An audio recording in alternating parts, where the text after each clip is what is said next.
Bendito seja o nome do Senhor.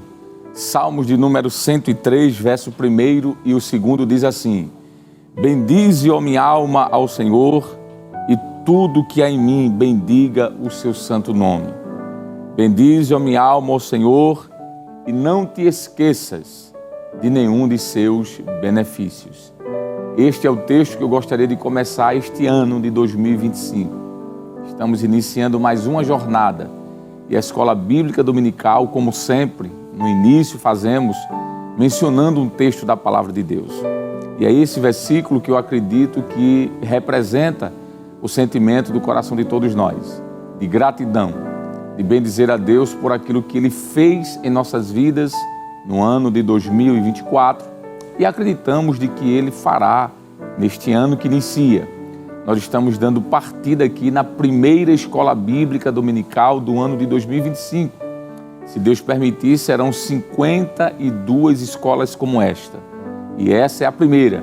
E por isso queremos louvar a Deus, agradecer ao Senhor, bendizê-lo por tudo quanto Ele tem feito. Aproveitando, agradecer também a confiança que o nosso muito digno pastor presidente, o pastor Ailton José Alves, tem nos permitido estar aqui.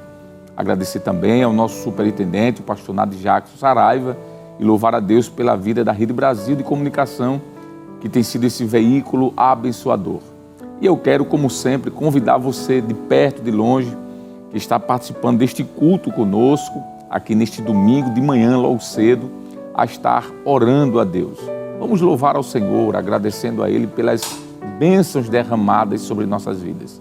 Se você puder orar conosco, vamos entronizar a nossa vida, a nossa mente, o nosso coração nos céus. Oremos. Querido Deus, Pai Criador dos céus e da terra, muito obrigado, Senhor, por esta manhã de domingo, que o Senhor nos dá condições de voltar mais uma vez aqui na Rede Brasil de Comunicação para estudarmos a Tua Palavra.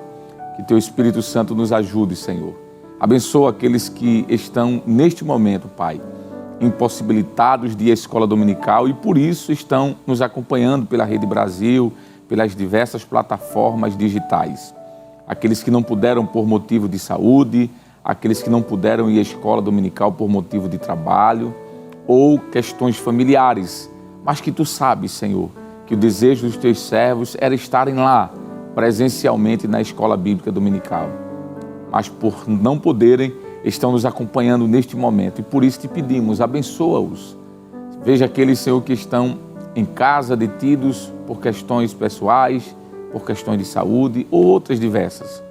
Que as Tuas boas mãos continuem estendidas sobre as nossas vidas, que este ano, Senhor, seja como o ano passado de grandes conquistas e que Teu nome seja engrandecido. Receba, Pai, nossos agradecimentos. Nos ajude em tudo, que Teu Espírito Santo venha, Senhor, nos conduzir em perfeita harmonia. É o que nós Te pedimos e Te agradecemos no nome de Jesus. Amém e amém. Glória a Deus. Já fizemos a leitura da palavra, já citamos um texto bíblico para começar o ano, de 2025. Já fizemos uma oração de gratidão e agora chegou o momento do louvor. Você que está em casa e pode pegar a sua harpa cristã e louvar a Deus, faça isso conosco. Nós vamos convidar aqui nosso amigo, presbítero, nosso irmão Jailson. Ele está escalado para louvar a Deus e enquanto ele está louvando, eu convido você para estar adorando a Deus em nome do Senhor. Presbítero Jailson.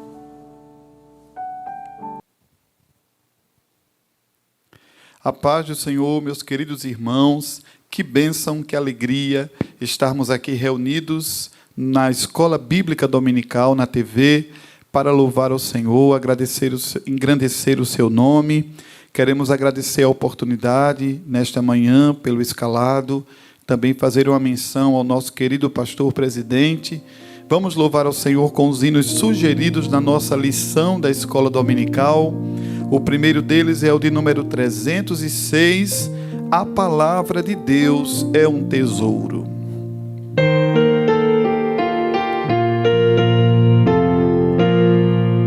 A palavra de Deus é para mim um tesouro sem igual em valor. Fala do amor de Deus, do amor que não tem fim, mais precioso do que ouro é este amor. Deus é doce mais que o mel. O que a toma pela fé há de ser fiel, porque Deus nos concedeu o Emanuel, rocha viva donde mana leite e mel, luz que guia pela senda da paz e alumia os que em trevas estão, lâmpada que nos faz ver os ardis de Satanás e que brilha mesmo na escuridão. A palavra de Deus é doce mais que o mel. O que a toma pela fé há de ser fiel, porque Deus nos concedeu o Emanuel, rocha viva donde mana leite e mel. É um farol que sempre resplandeceu e que mostra o porto da salvação. Lá na arca já entrou e do mundo se esqueceu, chegará por certo a eterna mansão. A palavra de Deus é doce mais que o mel. O que a toma pela fé há de ser fiel, porque Deus nos concedeu o Emanuel, rocha viva donde mana leite e mel.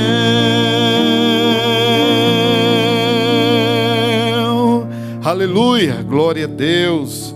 A palavra do Senhor é perfeita, é poderosa, nos alimenta, nos dá vigor para prosseguirmos na jornada cristã. Hino de número 505 é a segunda sugestão da nossa lição da escola dominical, as palavras de Jesus. Aleluia! Anelo eu ouvir a voz do meu bom Salvador. Seus ditos um banquete são banquetes de amor, qual o maná celestial vigor me dão também, me trazem sempre instrução do Mestre de Belém. As palavras do Senhor são palavras de vigor, me ensinam, me guiam, me trazem à luz. As palavras de Jesus, só as palavras de Jesus infundem-me valor, afastam do meu coração os males e a dor. A mansidão do Salvador me fazem conhecer o gozo divinal do céu, me trazem ao meu ser.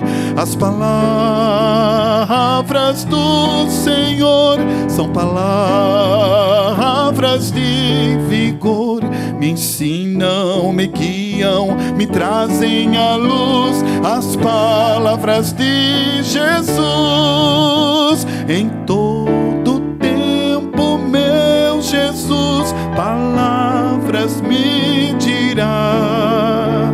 Nas provas elas são meu bem, sua voz me alentará. Minha alma nelas tem a paz, quem pode me turbar? Jesus me dá real festim, me chama pra cear. As palavras do Senhor são palavras de vigor, me ensinam, me guiam, me trazem à luz as palavras de Jesus. Lugar não há nem haverá no mundo de horror em que o perdido tenha paz, a não ser no Senhor, pois as palavras que nos diz são fontes de poder para todo pobre pecador que humilhado crê. As palavras do Senhor são palavras de vigor, me ensinam, me guiam, me trazem à luz as palavras de Jesus.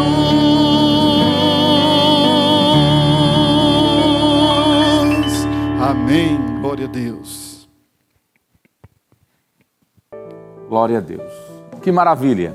Louvando a Deus já no primeiro domingo do ano, agradecendo ao Senhor por todos os benefícios que Ele tem nos concedido. Bom, queridos irmãos, estamos, como eu falei, dando início a mais um trimestre.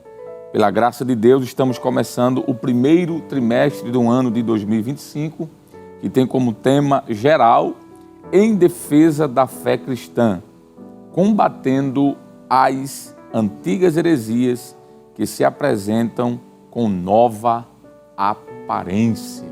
Olha aí na tela, uma capa muito bonita. Nós vamos aprender durante esses 13 domingos lições preciosíssimas, não é? Como sempre fazemos na lição introdutória, a gente explana rapidamente o tema de cada lição. E a lição de número 1, que é a lição de hoje, nós estudaremos sobre quando as heresias ameaçam a unidade da igreja. A lição 2, somos cristãos. 3, a encarnação do Verbo. Olha aí, está na sua tela, você pode ir acompanhando com a gente aí. A lição 4, Deus é triuno. Vamos trabalhar sobre a doutrina da Trindade. Que maravilha! Lição de número 5, Jesus é Deus. Vamos falar sobre a humanidade e a divindade de Jesus, não é? Ele é Deus, tratará mais especificamente sobre a sua divindade. Além de ser humano, obviamente, ele também era um ser divino. Ele é um ser divino. Lição 6, o Filho é igual com o Pai. Olha aí, vamos falar sobre a sua co-igualdade com o Pai. Lição 7, as naturezas humana e divina de Jesus. Vamos falar sobre a união hipostática, não é? A união divina e humana de Jesus habitando juntas, sem conflitos e sem nenhuma separação. A lição de número 8, Jesus viveu a experiência humana. Essa lição, de forma mais específica, vai falar sobre a humanidade de Jesus, ele como ser humano. A lição 9, quem é o Espírito Santo? Maravilha, não é? Falaremos sobre essa pessoa da Trindade chamada Espírito Santo, que é igual ao Pai e ao Filho. A lição de número 10, falaremos sobre o pecado corrompeu a natureza humana. A doutrina da hamartiologia, a doutrina do pecado. Lição 11, a salvação não é obra humana. Olha aqui, soteriologia, a doutrina da salvação. Veremos de que a salvação é uma obra primariamente divina. O homem apenas responde ou corresponde, não é, a essa ação de Deus. A lição de número 12, que é a penúltima, falaremos sobre a igreja. Tem uma natureza organizacional. Veremos que além de ser o corpo místico, o corpo espiritual de Cristo, a igreja também é uma organização. E por fim, veremos a lição 13, que tem como título Perseverando na Fé em Cristo Jesus. Falaremos sobre a doutrina da perseverança dos santos. E o que é perseverança? É combater para conseguir alcançar a vontade de Deus quanto ao seu desejo da salvação humana. Deus é aquele que promove a salvação, é aquele que age primariamente para a salvação, mas existe uma participação humana nessa salvação, que é a perseverança. A Bíblia diz: aquele que perseverar até o fim, este será salvo. Então existe a participação humana também, é o que na teologia nós chamamos de sinergia.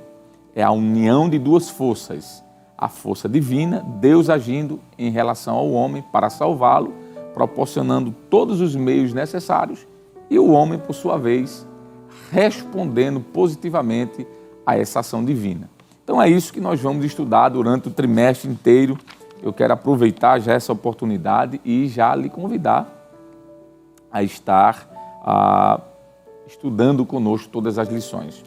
Bom, agora de forma específica nós temos a lição hoje, a lição de número 1, que tem como título: Quando as heresias ameaçam a unidade da igreja. Vamos estudar hoje o que é heresias, por exemplo.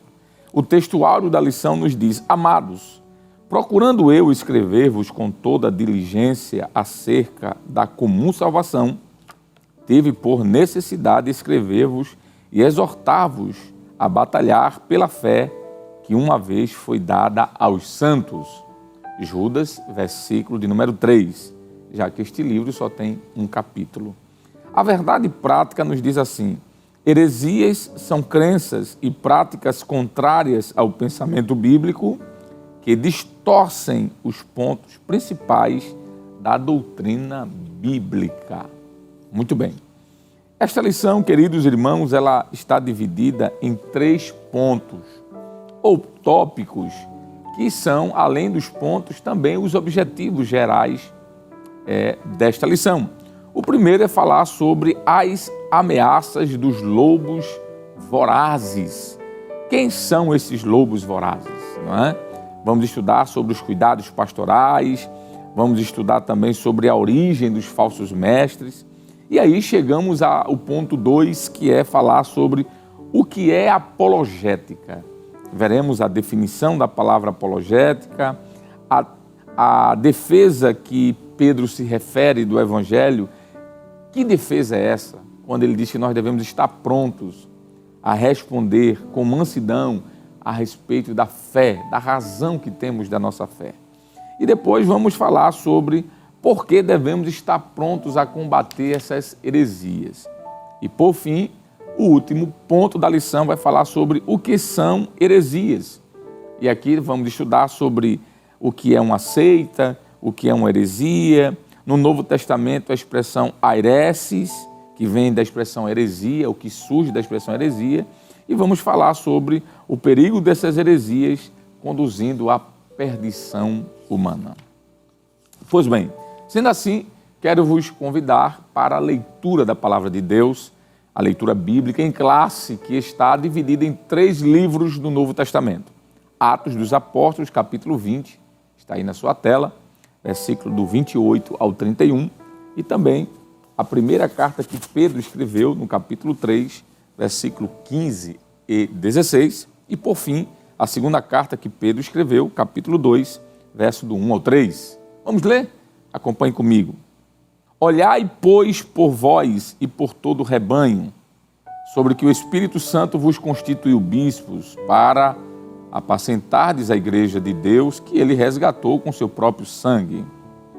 Porque eu sei isto, que depois da minha partida entrarão no meio de vós lobos cruéis, que não perdoarão o rebanho, e que dentre vós mesmos se levantarão homens que falarão coisas perversas para atraírem os discípulos após si. Portanto, vigiai, lembrando-vos de que durante 3 anos não cessei noite e dia de admoestar com lágrimas a cada um de vós. Primeira carta de Pedro, capítulo 3, verso 15 e 16. Verso 15. Antes santificai a Cristo como Senhor em vosso coração, e estais sempre preparados para responder com mansidão e temor a qualquer que vos pedir a razão da esperança que há em vós, tendo boa consciência para que, naquilo que falam mal de vós, como de malfeitores, fiquem confundidos os que blasfemam do vosso bom procedimento em Cristo. A segunda carta de Pedro, capítulo 2, verso 1, 2 e 3. Verso 1. E também houve entre o povo falsos profetas, como entre vós haverá também falsos doutores, que introduzirão encobertamente heresias de perdição e negarão o Senhor que os resgatou, trazendo sobre si mesmos repentina perdição. E muitos seguirão as suas dissoluções, pelos quais será blasfemado o caminho da verdade. O último versículo, versículo 3. Leamos todos nós juntos. E por avareza farão de vós negócio com palavras fingidas, sobre as quais já de largo tempo não será tardia a sentença, e a sua perdição não dormita. Amém. Muito bem, como sempre fazemos, após a leitura da palavra, nós vamos orar agradecendo ao Senhor. Querido Deus e Pai de nosso Senhor e Salvador Jesus Cristo, muito obrigado, Senhor, por este momento preciosíssimo em que lemos a Tua palavra.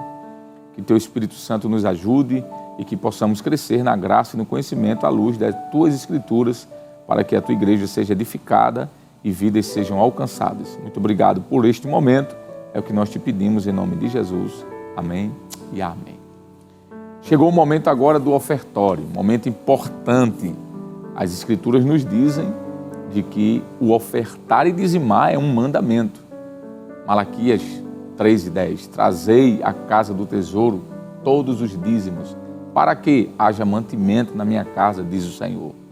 A Bíblia diz que nós devemos ofertar a Deus com tudo que nós temos na nossa fazenda. E por isso nós vamos obedecer o que está escrito. E este é o momento de você que está aí nos acompanhando fazer a sua parte também.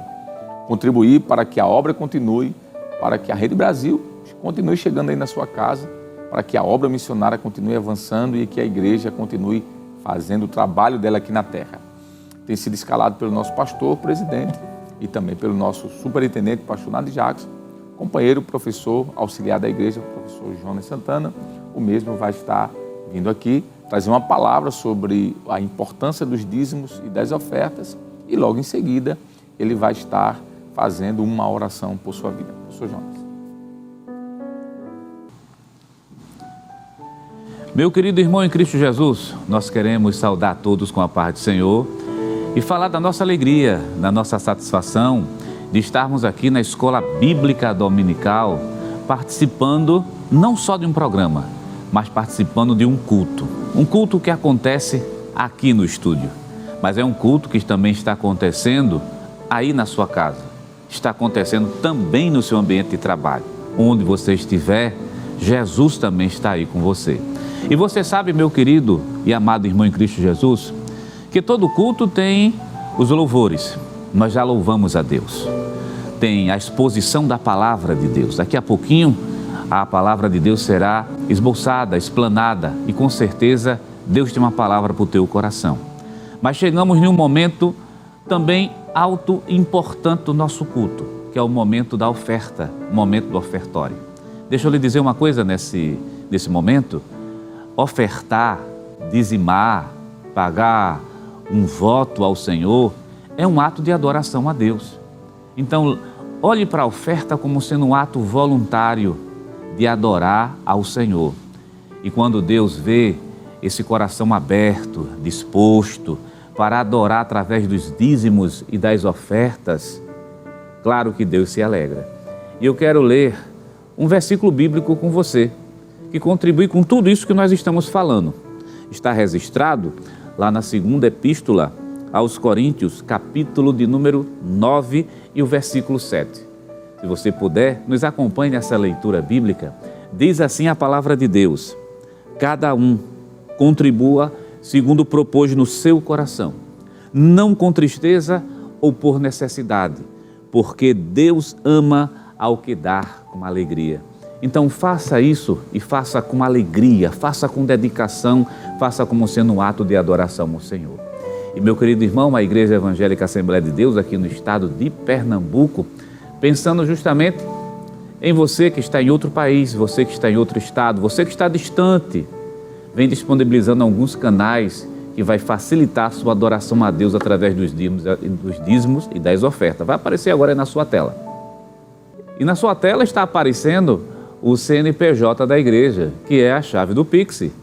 Está na tela, mas eu vou ler para você. 10.632.404.1000 ao contrário, dígito de número 51. E você está vendo também ao lado as contas, Caixa Econômica, Banco do Bradesco e o Banco do Brasil. Todo o depósito deve ser realizado em nome da Igreja Evangélica Assembleia de Deus em Pernambuco.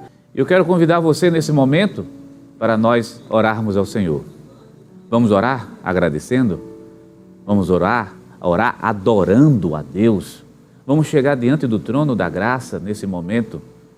Vamos pedir a Deus pela sua infinita misericórdia sobre as nossas vidas, agradecer pelo pão, e vamos incluir nessa oração essas pessoas que estão desempregadas. Você que está aí do outro lado, está sem emprego, vamos orar ao Senhor. Deus pode abrir uma porta de trabalho para tu ainda hoje. Ore conosco nesse momento. Pai eterno, Cristo amado, Deus da glória, Senhor maravilhoso, Senhor eterno, Deus justo, recebe a nossa adoração, recebe o nosso louvor, pela oportunidade maravilhosa de estarmos te servindo. Recebe também a nossa adoração através dos nossos dízimos, das nossas ofertas. Contempla cada pessoa, cada servo teu que nesse momento está ofertando. Usa de misericórdia, meu Deus, com esse pai, com essa mãe que está desempregado, desempregada. Usa de compaixão, abre portas. Assim nós te pedimos, nós te adoramos, no nome santo e poderoso de Jesus. Amém. Amém. Meu querido irmão em Cristo Jesus, nesse momento vamos adorar o Senhor também com mais um hino. E o evangelista Alessandro Barreto, primeiro secretário da Superintendência das Escolas Dominicais aqui no estado de Pernambuco, convida o presbítero Jailson Aguiar para louvar a Deus com um hino. E você fica conosco aqui na Rede Brasil de Comunicação.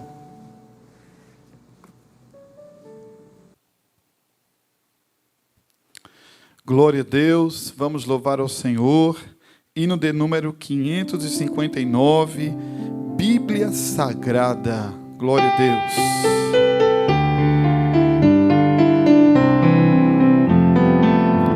Bíblia Sagrada, eis a palavra de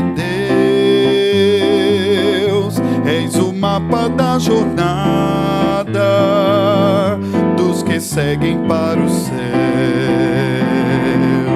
Eis a carta enviada que o atalaia tem na mão.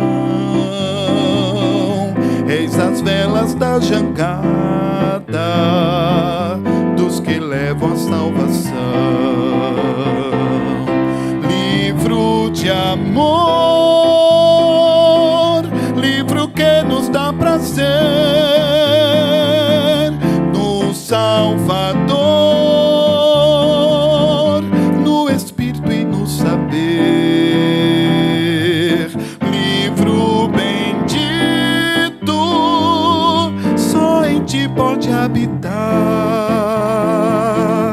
a palavra de amor que dos lábios do Senhor saiu para em ti falar. Bíblia Sagrada, eis o livro de fulgor, eis a joia rejeitada pelo vituperador. Eis o livro para senda contra o horror da corrupção. Eis o livro que nos manda, fala desta salvação.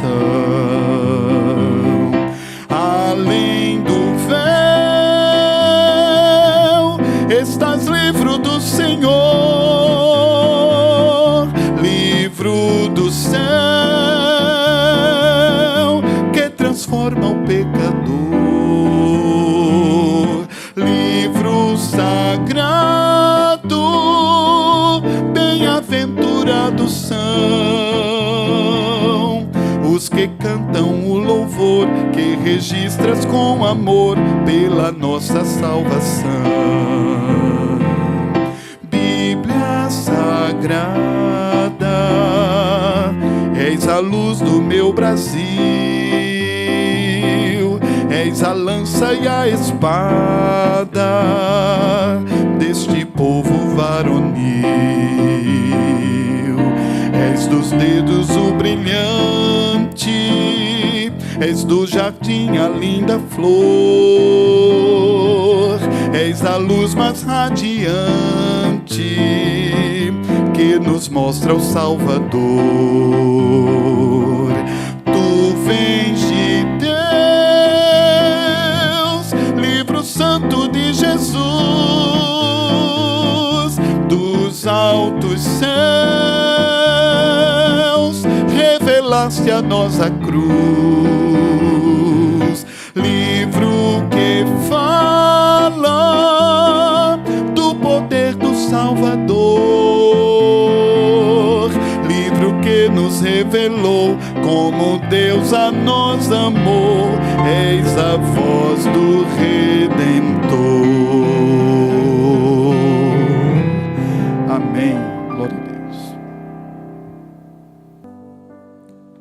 Glória a Deus. Que bom que fizemos aquilo que a Bíblia nos orienta, que é dizimar e ofertar para a manutenção da obra do Senhor. Neste momento nós queremos agora pedir a sua atenção, você que está em casa, você que está, quem sabe, no trabalho, mas que tem possibilidade de acompanhar conosco deste culto. Eu prefiro chamar culto do que programa, não é? Porque nós não estamos em um programa de televisão, nós estamos em um culto ao Senhor. É diferente, o programa é uma coisa e um culto é outra diferente. Nós estamos em um culto ao Senhor onde vamos meditar um pouco sobre a sua palavra. Nós já apresentamos o conteúdo do trimestre já no início da nossa fala, mas não custa nada relembrar o tema geral do trimestre, né? Nós estaremos estudando nesse primeiro trimestre o tema geral em defesa da fé cristã, combatendo olha aí na tela da sua televisão, do seu smartphone, combatendo as antigas heresias que se apresentam com nova aparência. Muito pertinente este tema. Quero parabenizar a CPAD, Casa Publicadora das Assembleias de Deus, pela belíssima capa dessa revista, pelo tema escolhido. Louvar a Deus pela vida do comentarista desta lição, nosso querido pastor Ezequias Soares, um grande mestre que certamente trouxe contribuições maravilhosas nesta lição. E nós estaremos estudando, né, já há algum tempo que na escola dominical não tratávamos de forma específica sobre o assunto de seitas e de heresias, de movimentos heterodoxos. E hoje nós estamos iniciando esse trimestre maravilhoso, né? A CPAD está completando aí 85 anos e nos presenteou com esse assunto muito rico. Eu quero lhe estimular a estar conosco durante esse trimestre, não é? Certamente você será muito abençoado, até porque faz necessário, vez por outra, retomarmos ou retornarmos a esse assunto que é sobre tratar sobre o que é uma seita, o que é uma heresia, o que é um movimento heterodoxo, não é? Haja vista que nós temos visto nos últimos dias um levante muito grande de movimentos que não são ortodoxos, não são verdadeiros e que até utilizam-se das Escrituras, mas que utilizam-se dela de uma maneira equivocada. Utilizam-se da Bíblia Sagrada, mas não fazendo uso correto da Bíblia. Pelo contrário, fazem explanações totalmente contrárias ao que está aqui escrito e, infelizmente, muitos dos nossos irmãos, até outras pessoas que não são ainda crentes, terminam sendo alcançadas por essas heresias e perdem, não é, o foco do céu. A nossa lição, a lição de hoje, já falei sobre ela, mas eu gostaria de apresentar mais uma vez a capa desta lição de hoje. Está aí, olha, na sua tela. Você que está em casa nos acompanhando, você pode ver quando as heresias ameaçam a unidade da igreja. É a primeira lição que nós vamos estudar. Muito bem, eu quero já indo para o ponto direto e para a introdução desta lição. Você que tem a sua lição, abra a sua lição. Afinal de contas, nós estamos na Escola Bíblica Dominical. E Escola Bíblica Dominical, 3 coisas são indispensáveis: a Bíblia, a harpa cristã e a lição. Não é? Isso a gente aprende desde a nossa meninice na fé. São 3 ferramentas que nunca devemos esquecer de estar com elas em mãos, não é? Bíblia, harpa e lição. Eu poderia acrescentar mais um ponto aqui para nós, de forma mais específica, né? Nós, assembleanos, um 4º ponto, uma 4ª ferramenta, que é a declaração de fé das Assembleias de Deus no Brasil. Esse trimestre você vai precisar muito desse documento. Então, a Bíblia, a sua harpa, a lição e a declaração de fé são 4 ferramentas indispensáveis. Certamente você vai precisar consultar muito. Então eu lhe aconselho a, sempre que possível, na escola dominical, você estar sempre com essas 3 ferramentas. Muito bem, então vamos ler o que está escrito na introdução da lição. Se você não tem a introdução, se você não tem a lição, olha aí, ó. O pessoal da Rede Brasil, de forma muito cuidadosa, já providenciou para você o texto aí na sua tela para você ler conosco. Diz assim, introdução. Heresias são crenças e práticas contrárias ao pensamento bíblico, pois elas distorcem os pontos principais da doutrina cristã, confrontam o cristianismo histórico e criam um problema para as igrejas e as famílias. As heresias da atualidade são as mesmas da antiguidade, mas com uma roupagem nova, que foram rejeitadas pelos apóstolos e primeiros cristãos, pois nada há novo debaixo do sol. Eclesiastes 1:9. O presente trimestre tem por objetivo mostrar o referencial doutrinário da fé cristã, levando-a a reconhecer de longe as heresias. Esta primeira lição é um estudo sobre o problema das heresias nas igrejas e a nossa responsabilidade na defesa da fé.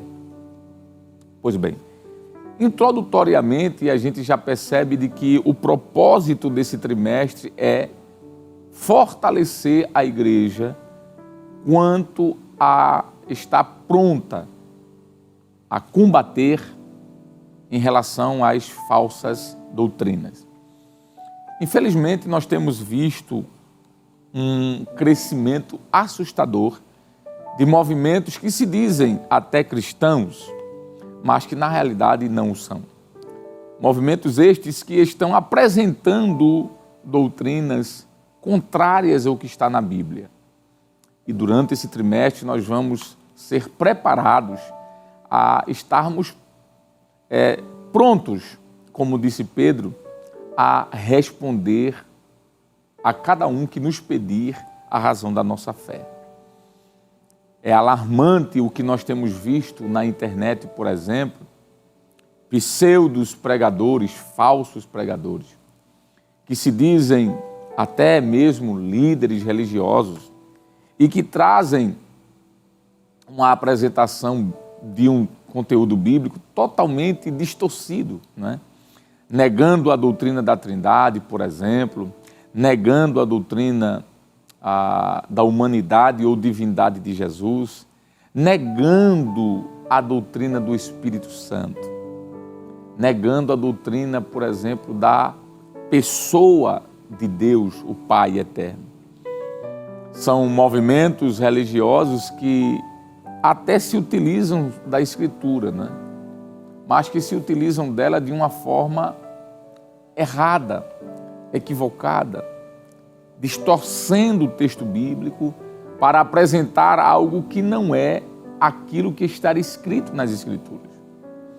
E, lamentavelmente, muitas pessoas despreparadas terminam sendo conduzidas a um caminho de perdição porque lhe falta conhecimento das Escrituras. O profeta Oséias disse que o Senhor, utilizando o profeta, disse: o meu povo é destruído porque lhe falta conhecimento. O conhecimento da palavra de Deus é essencial para esses dias que estamos vivendo. Por que não dizer esses últimos dias? Nós cremos que Jesus pode voltar a qualquer instante. Pode ser até hoje, antes do término deste culto. Nós não sabemos. E por isso nós precisamos estar preparados a responder, como disse Pedro, com mansidão a qualquer que pedir a razão da nossa fé. Por isso esse trimestre ele veio a calhar em um tempo muito propício. Mostrar que precisamos estar preparados para fazer aquilo que um bom apologeta faz, defender a sua fé. O primeiro ponto da nossa lição fala sobre as ameaças dos lobos vorazes. Você pode acompanhar conosco. Atos capítulo 20, versículo 28, diz assim o texto da lição: os anciãos, mencionados no versículo 17 de Atos 20, são chamados de bispos nesta passagem e, ao dizer que eles foram constituídos pelo Espírito Santo para apacentardes a igreja de Deus, mostra que eles são pastores. A função primordial do pastor é alimentar, guiar e proteger o rebanho. Lucas 15, verso do 4 ao 6. O Novo Testamento emprega esta metáfora ao tratar o relacionamento entre pastor e rebanho na igreja. A exortação apostólica aos líderes da igreja visa proteger os irmãos e as irmãs das heresias e guiar todos na verdade do Evangelho.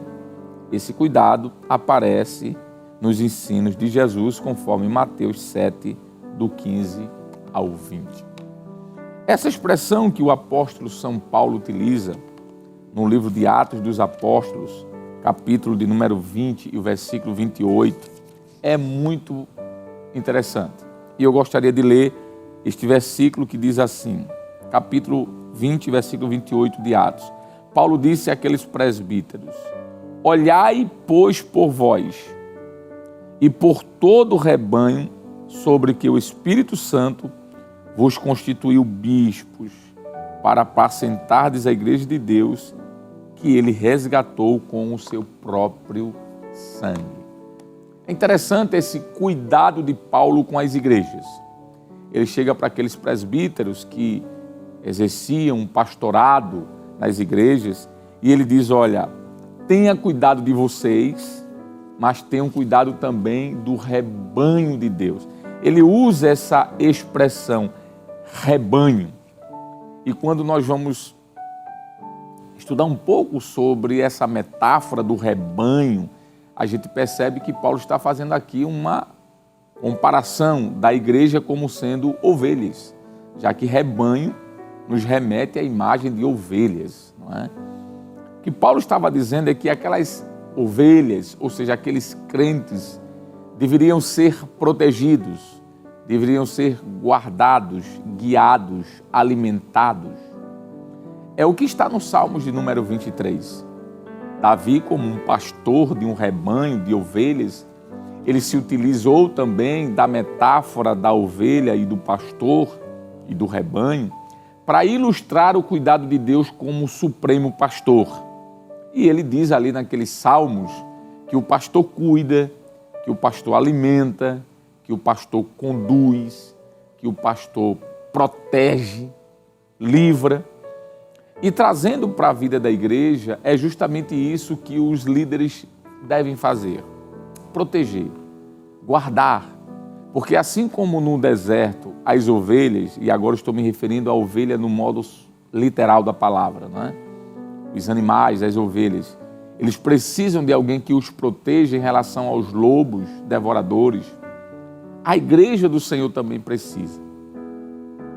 Eis aqui a importância de termos, como temos, graças a Deus por isso, bons líderes que nos conduzem com proteção, com alimento, com cuidado, com apreço. Eis aqui também um motivo de estarmos intercedendo a Deus pela vida destes homens. E eu quero agora me dirigir mais especificamente a você dizer que é por isso que nós oramos pelos nossos pastores. É por isso que nós jejuamos pelas vidas deles. É por isso que nós os amamos. Porque são estes pastores que nos guardam, que nos livram desses lobos vorazes. É eles quem nos alimentam através da palavra, quem nos conduz no caminho. Por isso, nenhuma ovelha em sã consciência deve se levantar contra o seu pastor. Porque é o pastor desta ovelha que a alimenta, que a guarda, que a protege, que a guia, que a consola. E aqui, por mais que não trate especificamente do assunto da lição, mas eu acho que cabe abrir esse parêntese para dizer: continuemos amando nossos pastores, nosso pastor. Continuemos orando por eles, para que eles continuem sendo aqueles que nos guardam desses lobos vorazes que se levantam todos os dias. O segundo subtópico desse primeiro ponto da lição fala sobre depois da minha partida, versículo 29. Paulo está dizendo que depois que eles fossem prosseguir na sua viagem rumo a Jerusalém, depois daquele dia, certamente lobos apareceriam. E veja o que é que Paulo diz. Essa expressão, a lição diz, esta expressão paulina, depois da minha partida, versículo 29 do capítulo 20 de Atos, é uma palavra profética, pois o apóstolo não está apenas se referindo à sua morte, mas também ao avanço dos hereges no seio da igreja depois do período apostólico no futuro. Paulo usa uma linguagem metafórica para identificar os falsos doutrinadores.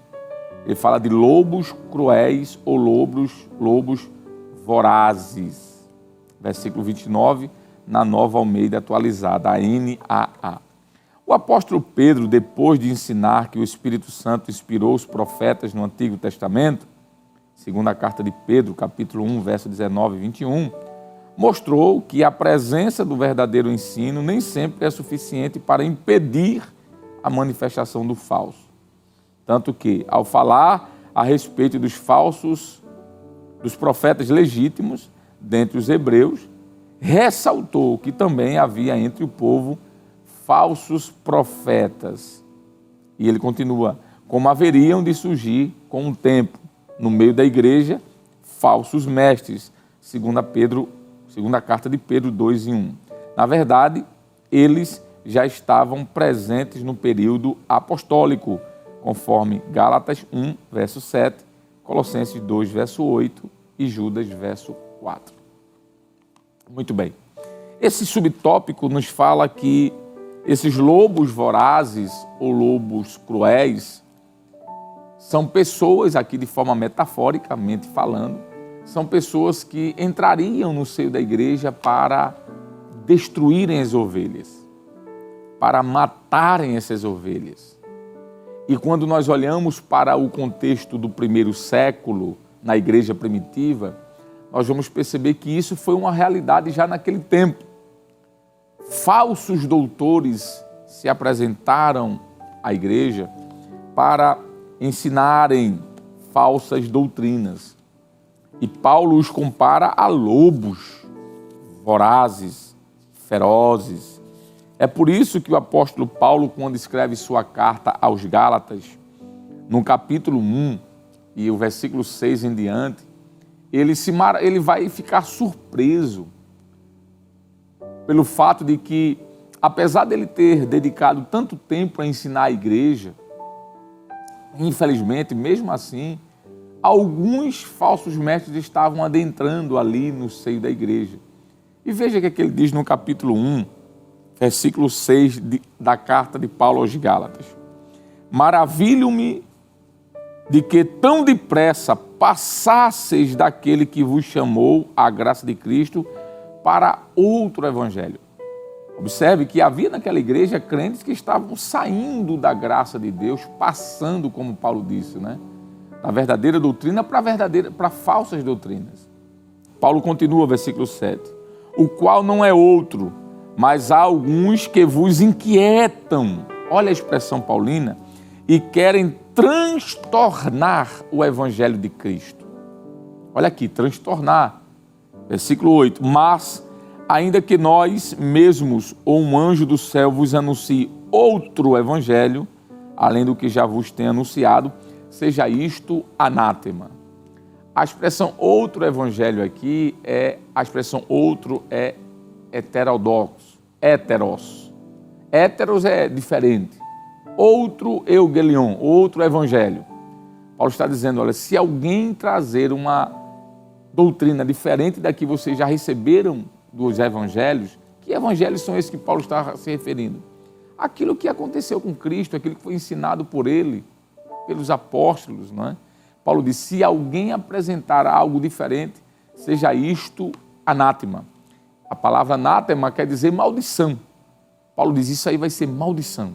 O versículo 9 ele diz, assim como já vos dissemos, agora de novo também vos digo, se alguém vos anunciar outro evangelho, olha a expressão aqui, ó, heteros eugelion, além do que já recebestes, seja isto anátema ou maldição.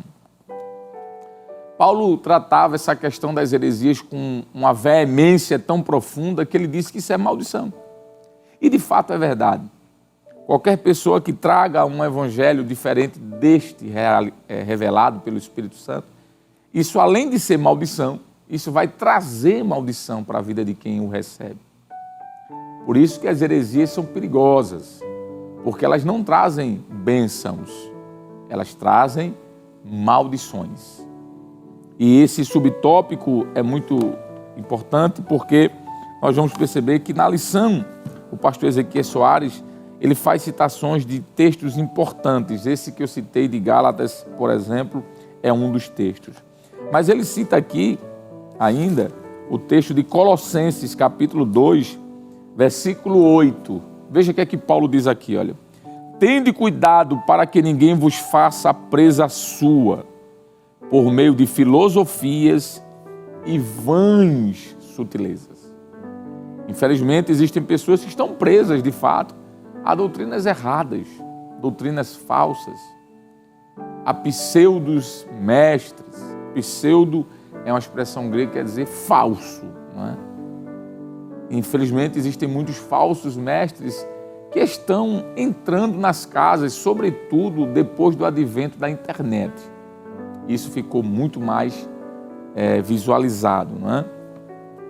Judas, que é o irmão do Senhor Jesus, que é o escritor de uma epístola, né, pequena, lá no finalzinho do Novo Testamento, a Epístola Universal de Judas, né, nos diz assim, o versículo de número 4, já que só tem um capítulo, diz assim, porque se introduziram alguns que já antes estavam escritos para este mesmo juízo, homens ímpios, que convertem em dissolução a graça de Deus e negam a Deus, único dominador e Senhor nosso, Jesus Cristo. Veja o que é que Judas está dizendo. Que eles negam a doutrina, a real doutrina ortodoxa, negam a pessoa de Jesus, negam a graça de Deus. São falsos mestres e por isso nós devemos estar atentos. O terceiro subtópico desse ponto 1 vai falar sobre a origem dos falsos mestres. Que diz assim, 2 pontos surpreendentes nessa parte do discurso, no caso do discurso de Paulo, nos chamam a atenção. Primeiro, os lobos vorazes surgem dentro da própria igreja. Paulo diz, dentre vós mesmos. E segundo, se levantarão homens que falarão coisas perversas para atraírem os discípulos após si. Os discípulos deles ainda estão por aí. Entre eles estão os que se posicionam acima das Escrituras, os quais, sem o menor pudor espiritual, usam as redes sociais para, entre aspas, corrigir a Bíblia e discordar abertamente dos profetas e dos apóstolos bíblicos.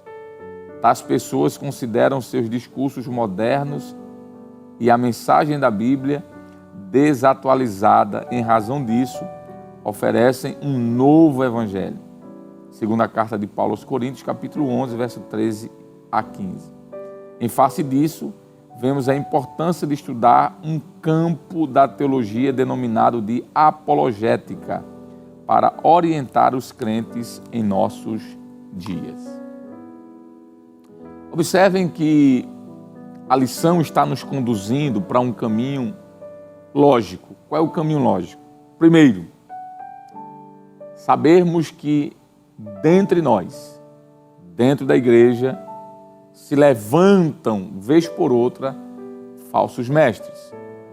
O próprio apóstolo João disse: eles estavam no meio de nós, mas não eram dos nossos. João vai dizer isso.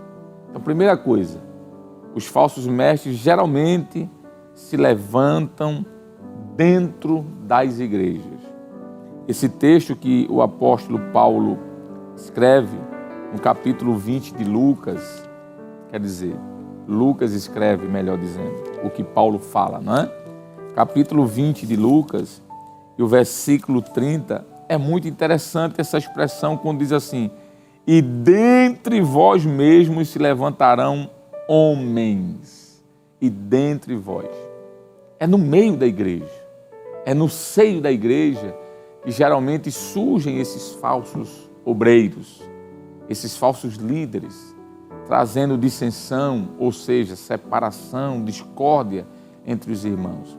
E o apóstolo diz: eles se levantarão no meio de vocês e falarão coisas perversas para atraírem os discípulos após si. Uma das características desses falsos líderes é atraírem os discípulos após as suas opiniões. Geralmente esses falsos líderes que se levantam na igreja, eles têm muitas vezes intenções meramente materiais, financeiras. Por trás de suas falsas ideias, tem lá o desejo comercial. Eles fazem isso porque eles querem o leite, eles querem a lã da ovelha, eles querem a carne da ovelha, eles querem usufruir o máximo, porque a intenção deles é essa, é levar para si tudo o que for possível. E Paulo diz: tenham cuidado, porque eles vão se levantar no meio de vocês. Quando nós olhamos, por exemplo, para a segunda carta que Paulo escreve aos Coríntios, no capítulo 11, versículos de número 13, 14 e 15, ele diz assim: porque tais falsos apóstolos, veja, que estavam dentro da igreja, são obreiros fraudulentos, transfigurando-se em apóstolos de Cristo. Existem muitos que se autodenominam apóstolos de Cristo, mas que na realidade são obreiros fraudulentos. Versículo 14. Não é maravilha, porque o próprio Satanás se transfigura em anjo de luz. Veja o que Paulo está dizendo. Se Satanás tem essa capacidade de se transfigurar em um anjo de luz, imagine um falso apóstolo que ele não pode fazer também. E o versículo 15 ele diz: não é muito, pois que os seus ministros se transfigurem em ministros da justiça, o fim dos quais será conforme as suas obras. Deixa eu voltar aqui mais especificamente para você lhe dizer uma coisa. Qualquer um que apresente uma doutrina diferente daquilo que você aprendeu na sua igreja, que você aprendeu com o seu pastor, que você aprendeu com o seu líder, e que você sabe que são doutrinas fiéis às Escrituras. Qualquer um que apareça, que surja lhe apresentando algo diferente daquilo que você aprendeu com o seu pastor, que bate, que está de acordo com as Escrituras, fuja. corra. Certamente aí está um obreiro, como disse Paulo, um líder fraudulento. O que é uma fraude? Fraude é algo falso. O texto diz que eles são falsos apóstolos. Então, se você está em um lugar, em uma comunidade que ama a Bíblia, que ensina a Bíblia, que defende os preceitos bíblicos, amém por isso. Permaneça, continue aí. Mas se você está em um lugar que você percebe que aquilo que se ensina não está de acordo com as Escrituras, que é um conselho meu, repense a sua possibilidade de estar aí, porque você corre risco. Este falso ensino pode lhe conduzir à perdição da sua alma. Muito bem, então vamos avançando na lição. Nós já vimos aqui introdutoriamente que desde a igreja primitiva o apóstolo Paulo advertiu aos presbíteros das igrejas da Ásia que tivessem cuidado, a igreja de Éfeso, que tivesse cuidado com esses falsos obreiros, com essas heresias, com esses ensinamentos fraudulentos. Ora, se desde o primeiro século Paulo já enfrentava essa dificuldade, imagine 2000 anos depois, não é? Como não está hoje. Mas assim como havia Paulo no primeiro século e outros apóstolos, como João, por exemplo, que é um dos maiores apologetas da história da igreja cristã, hoje nós temos também Paulos, Joãos e tantos outros que Mateus, Marcos, Lucas, no plural, que estão também defendendo a igreja de Cristo. Muito bem. Seguindo então o nosso ensino, eu espero que você esteja compreendendo o propósito dessa lição introdutória, essa lição primária, né? Essa lição de número 1, que é falar sobre os perigos dessas heresias. Nós vamos agora para o ponto 2, que o ponto 2 é muito interessante também, porque ele vai falar sobre o que é a apologética. Olha aí, já está na sua tela. Você que não tem a lição, você pode acompanhar conosco. Diz assim, o que é apologética? A apologética cristã é a defesa lógica e racional da fé cristã e de suas práticas doutrinárias. Observe que diz que é a defesa lógica e racional. Ninguém vai fazer apologética de todo jeito. Não. A apologética é uma defesa racional. Você tem que usar a razão, não é? O termo apologética vem do substantivo grego apologia, que literalmente significa defesa, resposta. O termo grego traduzido por responder em preparados para responder com mansidão, conforme a primeira carta de Pedro 3:15, é o termo apologia. Numa tradução literal é sempre preparados para uma defesa. A versão bíblica chamada de Nova Versão Transformadora, que é a NVT, emprega o verbo explicar. Assim fica o texto. Sempre preparados para explicá-la. A apologética mostra que o cristianismo é racional. Os dados da revelação podem ser explicados de maneira metódica e sistemática, portanto, aceitável. Jesus disse que devemos amar a Deus de todo o nosso coração e com todo o nosso entendimento. Marcos 12, verso 30. Isso ensina que devemos amar a Deus por completo, com o corpo, as emoções e o intelecto. Muito bem. Aqui a gente precisa abrir um parêntese e dizer que a nossa fé, ela não está fundamentada em emoções. Não. Nós temos emoções, obviamente. Não estou negando que nós não temos emoções. Mas o que eu quero dizer é que a nossa fé, ela não está alicerçada em sentimentalismo, quase que não sai, né? A nossa fé não está alicerçada em uma emoção vazia. A nossa fé, ela está alicerçada, a nossa crença, na razão também. Nós temos como comprovar historicamente, por exemplo, que Jesus existiu. Isso é razão, isso é lógica.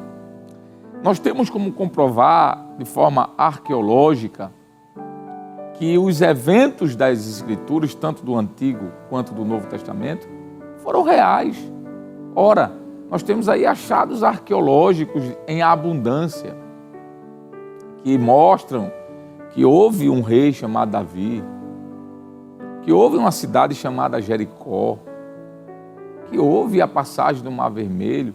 Há vestígios espalhados na história que a arqueologia comprova de que as narrativas bíblicas têm uma fundamentação científica, histórica, metodológica, sistemática, antropológica.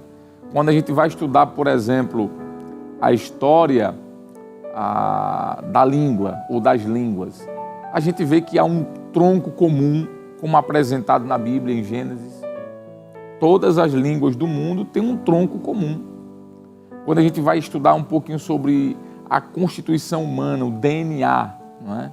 A gente percebe que há um ponto em comum em todas as raças, como a Bíblia mostra que todos veio de um só, que foi Adão. Então, a nossa fé, ela não está firmada no achismo. Por isso que, quando Pedro escreve a sua primeira carta, e aqui eu vou me dirigir a esse texto, no capítulo 3 e o versículo 15, ele diz assim: antes santificai a Cristo como Senhor em vossos corações.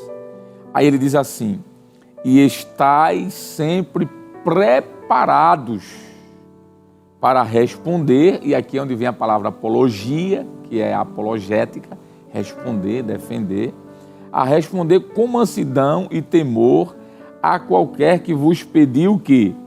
A razão da esperança que é em vós. O que é razão, senão motivo da esperança que é em vós? Mas também, essa palavra razão pode ser mais ampla. Além de denotar o motivo da minha fé, pode denotar também a razão no sentido de ser algo racional. A fé, ela aparece para nós na Bíblia como crer naquilo que não é humanamente possível. Crer no impossível. Mas essa fé, ela pode ser explicada também à luz da nossa razão. Porque quando nós olhamos para a Bíblia, nós temos razão para crer que esse é um livro divino e que esse livro divino nos apresenta atos sobrenaturais de um Deus sobrenatural e que, portanto, isso faz parte de algo lógico à luz da história, como eu já falei, e da arqueologia, e da antropologia, e da linguística e por diante. Então a fé é crer no sobrenatural, mas não crer porque crer. Eu creio porque eu creio. Não. Eu creio porque eu sei que a fé move montanhas e a fé é o crer no invisível, mas eu creio também porque essa fé me faz olhar de forma racional para as histórias da Bíblia e ver que os fatos históricos são comprovadamente verídicos ou verdadeiros. Então, quando Pedro diz que nós devemos estar prontos para responder, é nesse aspecto. O segundo subtópico da lição fala sobre a que defesa Pedro se refere, né? Porque no versículo de número 16, nós vamos ler daqui a pouco, Pedro fala que nós devemos ter uma boa consciência para que, naquilo em que falam mal de vós como de malfeitores, fiquem confundidos os que blasfemam do vosso bom porte em Cristo. Mas vamos ler aqui o que diz a nossa lição. Diz assim: há quem argumente que essa defesa seja uma resposta a uma acusação, visto que esta mesma palavra, apologia, aparece neste sentido no Novo Testamento como defesa de uma acusação, tanto formal, e aqui temos os textos, como informal e outros textos. O versículo 16 da primeira carta de Pedro, capítulo 5, verso 16, fala do bom testemunho cristão que serve para provar a inconsistência das acusações contra os crentes. Mas não parece ser esse o caso, porque a defesa, resposta ou explicação nesta passagem é sobre a razão da fé dos cristãos. Isso diz respeito à doutrina cristã. Ainda que Pedro esteja se referindo à resposta a uma acusação formal no ambiente hostil, não deixa de ser uma oportunidade para a defesa da fé, como aconteceu com o apóstolo Paulo diante de Festo, Atos 26, do 24 ao 25, e diante de Agripa, na mesma audiência, conforme Atos 26, do 27 ao 29. Muito bem. Então, essa pergunta que a lição faz, a que defesa Pedro se refere? Em outras palavras, a defesa da fé cristã, daquilo que ele crer, daquilo que nós cremos, daquilo que nós pregamos, ensinamos. Nós devemos defender. Você que é aluno da escola dominical, você que é professor da escola dominical, você que é um dirigente ou superintendente, você deve estar disposto a defender a sua fé. Mas não é defender a sua fé com argumentos apenas chamados de argumentos extras bíblicos, que são válidos. Como eu já citei aqui, os argumentos históricos, os argumentos arqueológicos, os argumentos linguísticos, os argumentos filosóficos, antropológicos. A sociedade está cheia de ferramentas que nós podemos utilizar para defender a nossa fé. Nada disso é errado, você pode continuar fazendo isso, sobretudo nas academias. Mas uma coisa que eu nunca devo esquecer é isso aqui. A palavra de Deus, a Bíblia Sagrada, ela é a nossa bússola. Ela é o nosso guia, o mapa do viajante. E eu devo aprender a defender minha fé a partir daqui. Eu posso usar outros argumentos, como eu já citei, claro. Não estamos negando a academia, a ciência, nada disso. Mas a principal ferramenta de defesa da sua fé está aqui, a palavra de Deus.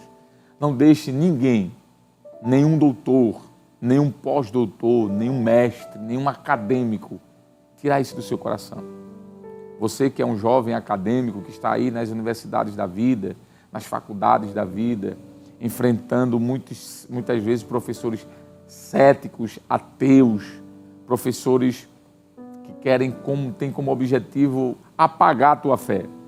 Nunca esqueça de que você deve estar pronto, através da palavra, para defender a tua fé. Glória a Deus. Veja como esse trimestre ele é importante para nossas vidas, né? O objetivo desse trimestre é nos fortalecer para estarmos prontos a defender a nossa fé. Prosseguindo aqui para encaminharmos para o último ponto da lição, o terceiro subtópico do ponto 2 vai falar sobre por que devemos combater as heresias. Olha aí, na página 7.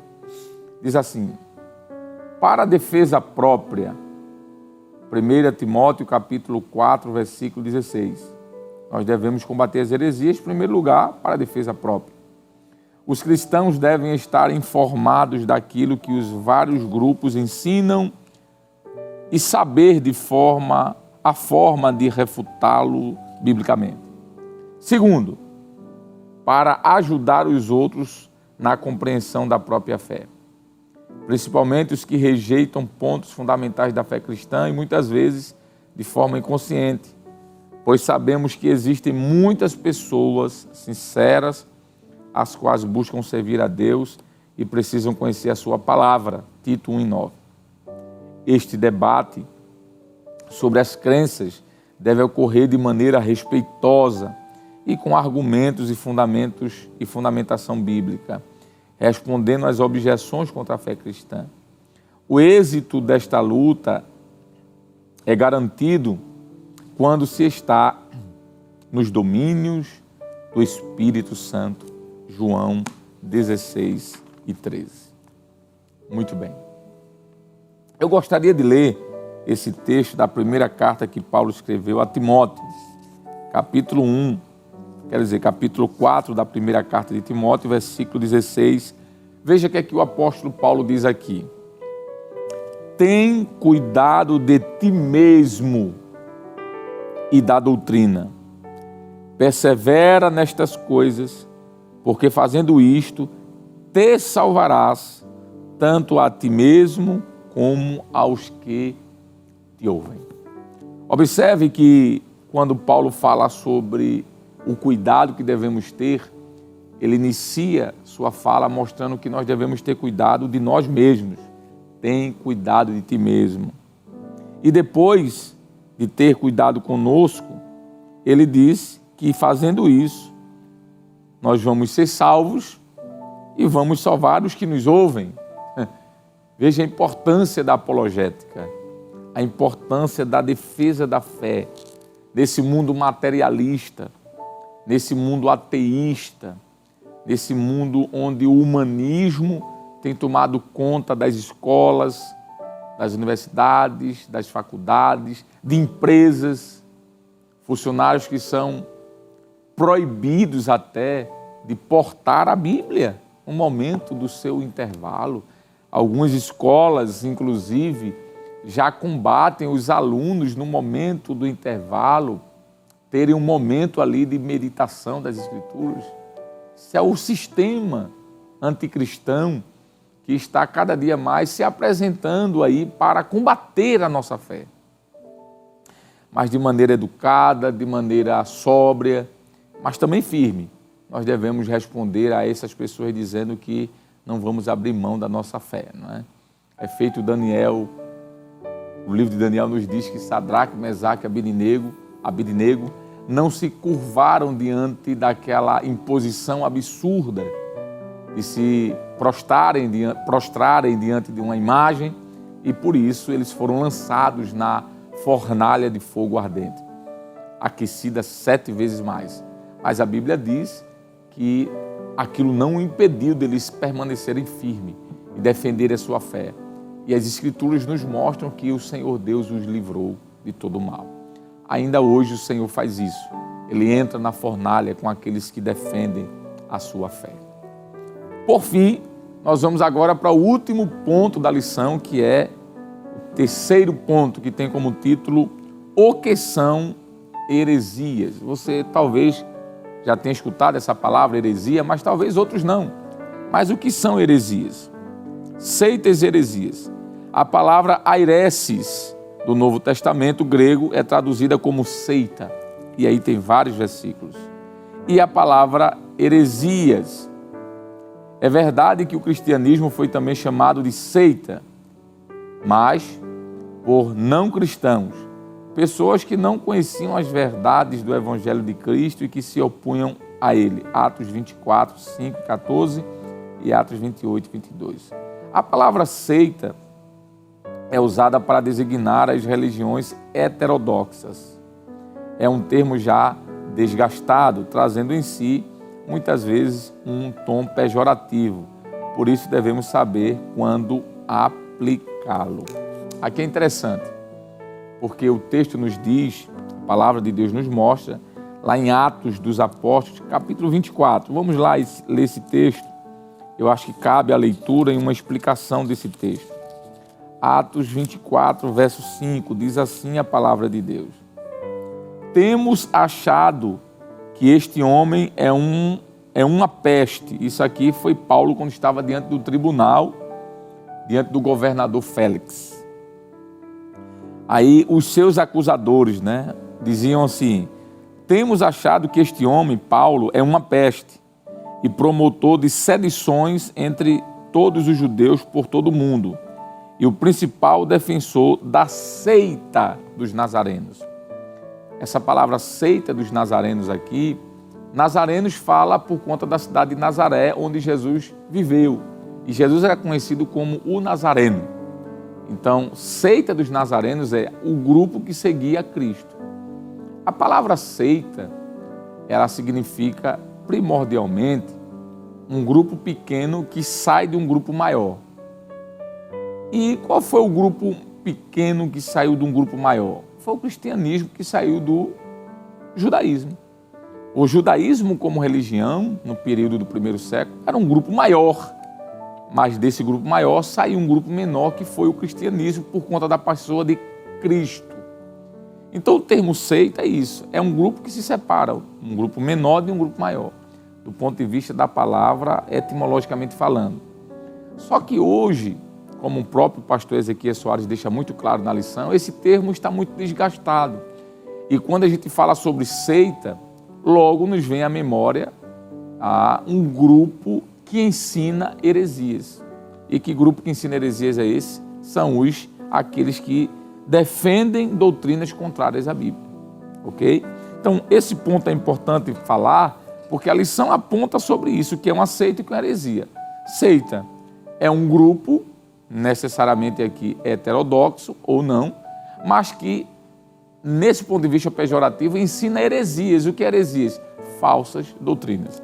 Então, quando nós falamos de seitas e heresias, hoje, no contexto de hoje, nós estamos falando de um grupo que ensina coisas contrárias à Bíblia. O segundo ponto fala sobre a expressão aireses no Novo Testamento. Diz assim, acompanhe comigo.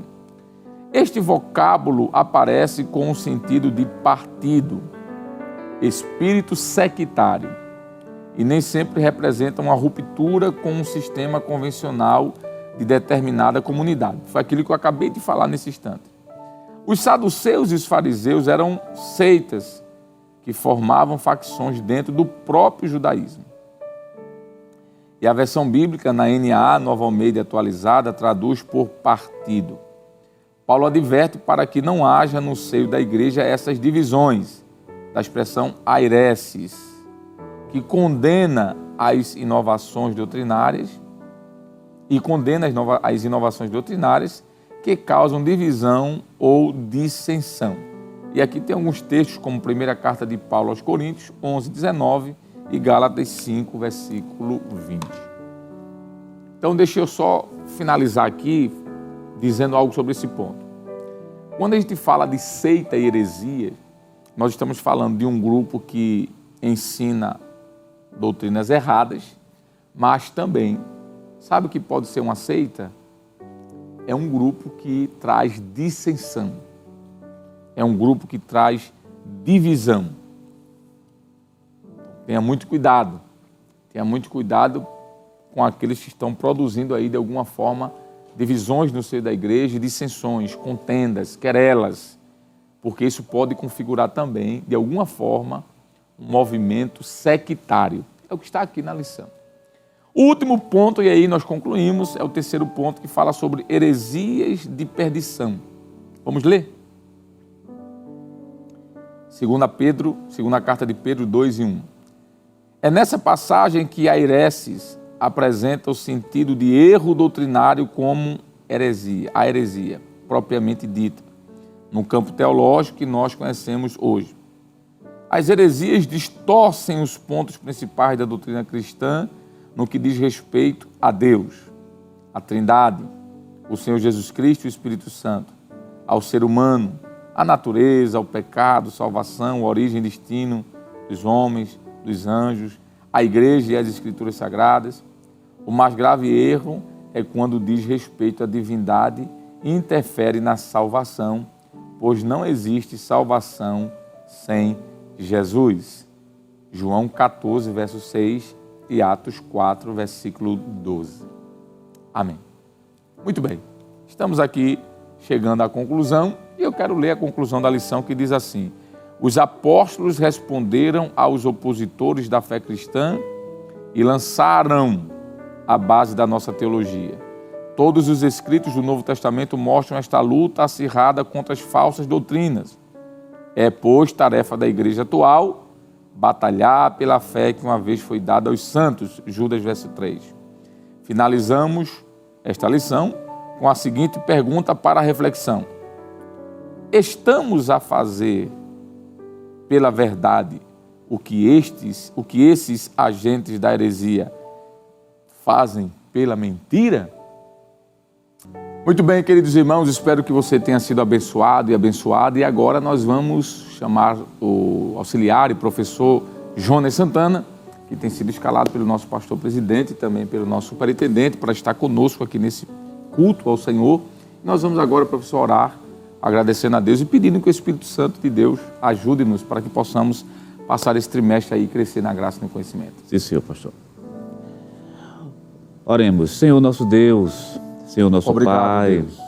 Queremos te Que agradecer, o teu nome seja engrandecido. queremos te louvar Obrigado por esta pela primeira exposição lição. da tua palavra. Aplica Continua nos ajudando, isso em Espírito nossos Santo. corações. Nos faz crescer Nos na ajuda, graça e no Espírito conhecimento. Santo. Tem misericórdia de Abre-nos, ó Deus, nós. a visão espiritual, Tem piedade em para que nossas vidas. possamos enxergar, Deus, qual o melhor caminho a seguir.